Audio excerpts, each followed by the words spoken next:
Mark Volman, a founding member of the 1960s rock band The Turtles, and singer known to many as Flo, of the celebrated duo Flo and Eddie, passed away in Nashville, Tennessee, on Friday after what was described as a brief and sudden illness.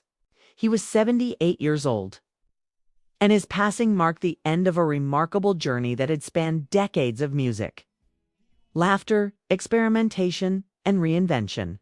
For those who knew him personally and for the countless fans who were touched by his voice and presence, the news was not just the loss of a musician, but the farewell to an entire spirit of joy and creativity that he carried with him throughout his life. Born in Los Angeles in 1947, Mark Volman grew up during a time when America itself was shifting culturally and socially.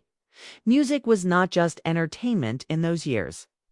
It was an expression of rebellion, of youth awakening to its own power, and of a world looking for change.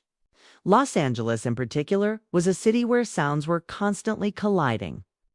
Jazz still echoed in smoky clubs, surf rock floated on the breezes of the California coastline, and folk singers strummed guitars in small coffee houses where young dreamers imagined themselves part of a movement bigger than themselves.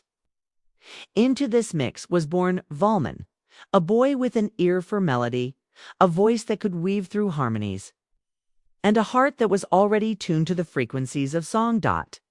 At Westchester High School, from which he graduated in 1965, Mark began nurturing the passion that would soon define his entire life.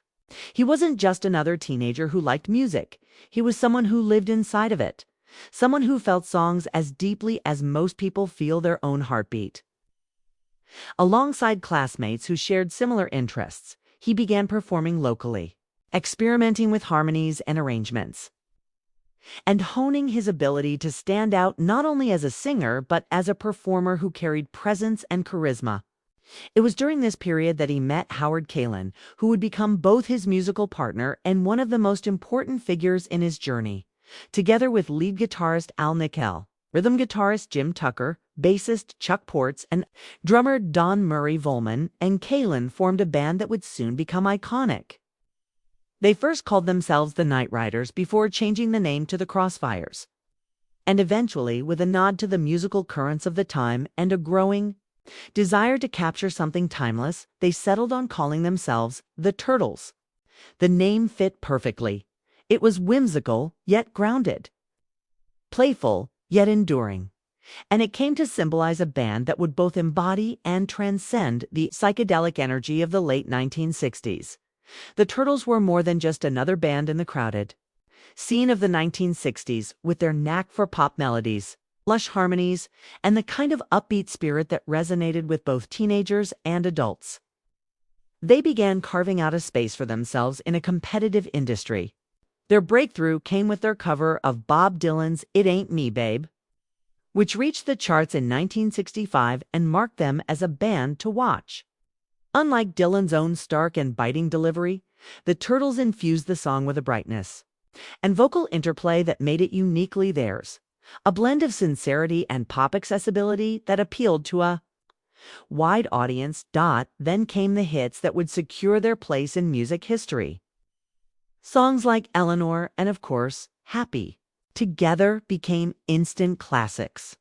Happy Together, in particular, defined an era, reaching #1 on the Billboard Hot 100 in 1967 and remaining one of those rare songs that never seemed to lose its charm.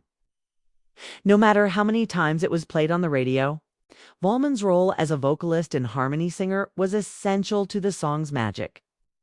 While Howard Kaylan's voice often carried the main melody, Volman's harmonies provided the depth, richness, and counterbalance that elevated the track from catchy pop tune to timeless anthem.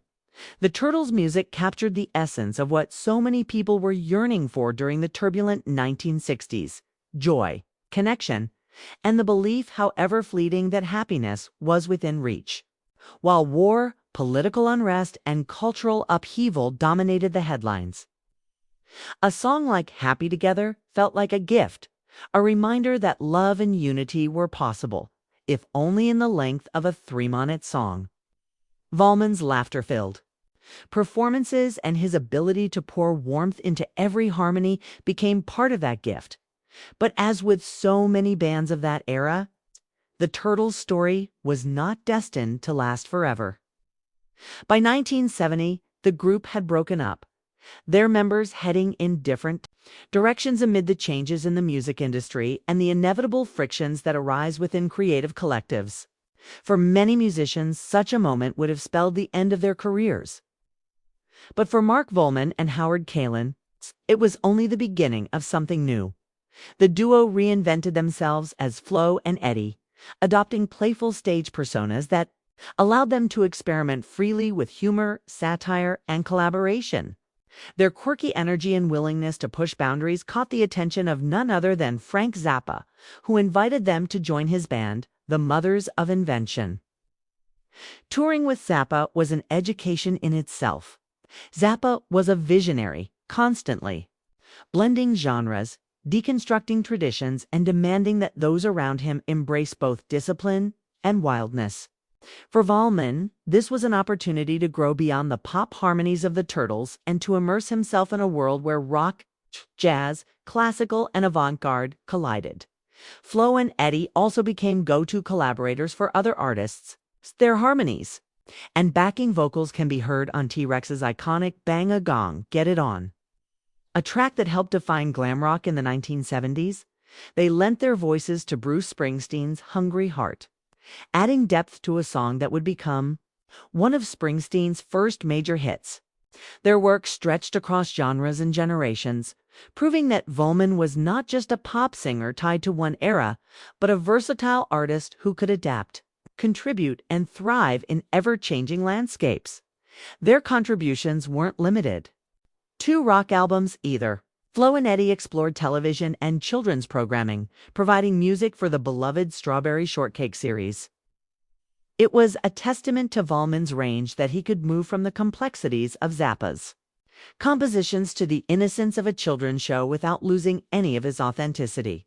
Music for him was always about connection, and he never put boundaries on where that connection could happen. As time moved forward, Volman once again found ways to reinvent himself.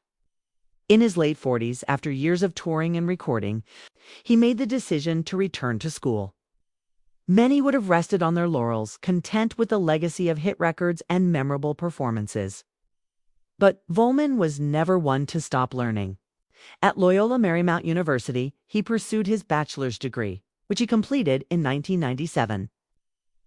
Before going on to earn an MFA in 1999, these achievements were not symbolic gestures. They were proof of his belief that creativity and curiosity must never stop, no matter one's age. His academic journey led him into the world of teaching. Volman began offering music business courses at the college level, sharing not just his knowledge of performance and production, but his first-hand experience of navigating the complexities of contracts, royalties, and the sometimes brutal realities of the music industry. Students at Belmont University in Nashville, where he taught most consistently, were often struck by how approachable and genuine he was. Unlike professors who spoke only in theories, Volman could recall real encounters with labels, managers, and legendary figures, turning each lecture into both a history lesson and a cautionary tale. For his students, he was not only a teacher, but a mentor who embodied the balance between artistic passion and professional wisdom. In 2020, Volman faced one of the most challenging chapters of his life when he was diagnosed with Lewy body dementia, a progressive neurological disorder that affects memory, movement, and cognitive ability. It was a cruel irony that someone who had built his life around creativity, memory, and performance would have to confront such a disease. Yet, true to his resilient spirit, Volman did not retreat into silence. He continued to perform through the early stages of his illness, proving that music remained a lifeline even as his health declined.